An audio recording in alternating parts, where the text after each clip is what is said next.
Stone had grown up in Windeville. This was his home, and all he'd ever known. 16 generations of his family were rooted here. They'd helped build the foundation and had laid the first brick. He and his husband had been best friends since high school, and an epic love had developed between them over the many years. A relationship that had made Stone smile from the moment he woke in the morning until he climbed into a warm bed at night.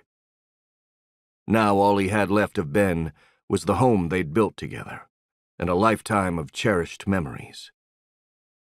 He also had the Stone family business he'd inherited from his parents and a dozen generations before them.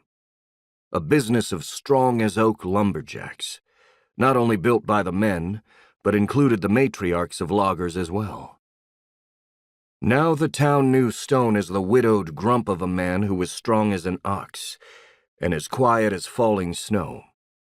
A man of few words and even fewer smiles. And he was fine with that.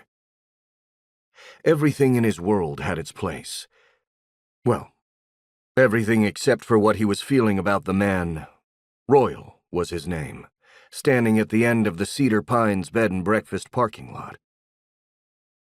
He seemed so tired, lost and out of place, like a drifter who'd gotten off the bus at the wrong stop. Royal was turning his head back and forth at the shops on Main Street as if he were trying to figure out how in the hell he got here. He was too gorgeous, his clothes too expensive, his shirt too crisp, shoes that were new and too shiny to be standing on cracked sidewalks and staring at the faded old-time storefronts of Windeville. Royal looked as if he'd stepped right off a fashion show runway. Stone didn't know shit about designer name brands. Hell, he'd been wearing the same jeans and Carhartt parka for 10 years. But he knew a high-priced coat when he saw it. Stone was on his way to Mr. McDermott's general store until Royal commanded his attention. It was his eyes.